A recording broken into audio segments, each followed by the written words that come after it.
Magandang araw mga lods, ipinakita ni Janriel Casimero ang pagkain na pampawala ng taba sa tiyan. Ayun nga ay suha na kinakain niya. Magaling talaga itong magkapatid na Casimero, mga nutritionist din. Kaya nga di na nila kailangan ng strength and conditioning coach. May scientific basis din naman na pagkaprutas at acidic fruits tulad ng suha ay wala itong calories at astringent ito na mag-aalis ng toxic sa katawan. Kaya bawas taba nga. May caption ng pinost nila mga idol na video sa Facebook na ampaw fake news. At sinabi rin mismo ni Janriel na fake news daw sa ampaw. Ang tinutukoy nila dito mga idol ay si Paukas Sports. At nagmensahe din si Jason Casimero kay Paukas. Sabi na tingin daw ba ni ampaw? Kung may sikreto ka, sasabihin mo ba yung sikreto mo sa iba? Hindi daw. At itinuro pa ni Jason ang utak niya na senyas na may common sense siya at wala kay ampaw. Sabi pa ni Janriel na malapit na daw ang laban niya kaya abangan natin. It's coming daw. Total.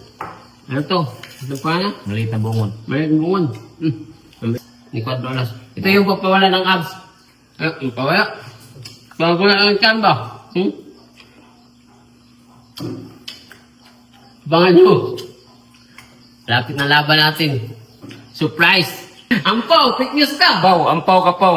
Sa tingin mo ba, ampaw, pag ikaw, pag may ano ka, may, ano tawag doon? May sikreto ka, sasabihin mo yung sikreto mo sa iba? Ano ba?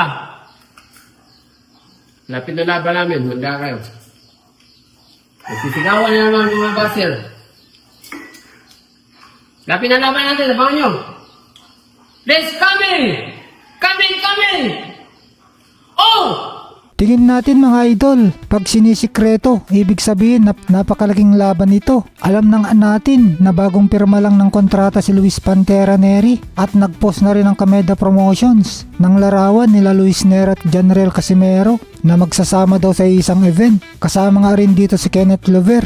Hindi kaya mga idol ang sikreto ay si Luis Neri na ang unang sabak ni Casimero sa Kameda Promotions? Nasabi rin ni Koki Kameda kay Paukas na ang unang laban ni Casimero ay para makakuha siya ng ranggo sa featherweight at pangalawang laban ay world title fight na. Siyempre kung mananalo si Casimero sa unang sabak sa kanya. At si Luis Neri ay may ranggo sa featherweight, number 1 contender sa WBO. Kaya malamang mga idol, kay Luis Neri kukunin ni Casimero ang kanyang ranggo sa featherweight. Samantala mga idol, ipinasok naman sa isang chamber na parang kapsul itong si Mark Magnifico Magsayo kung saan nakatulog pa nga daw siya. At sinabi pa niya na addict siya sa pag-i-improve ng sarili niya. Ang tawag daw dito mga idol ay hyperbaric oxygen therapy chamber na nakakatulong para sa isang atleta na mabilis na makarecover, mabawasan ang pamamaga sa katawan, mapagaling ang mga pinsala, mapalakas ng stamina at mabilis na pag-recover ng utak. May nag-comment pa nga sa post na ito mga idol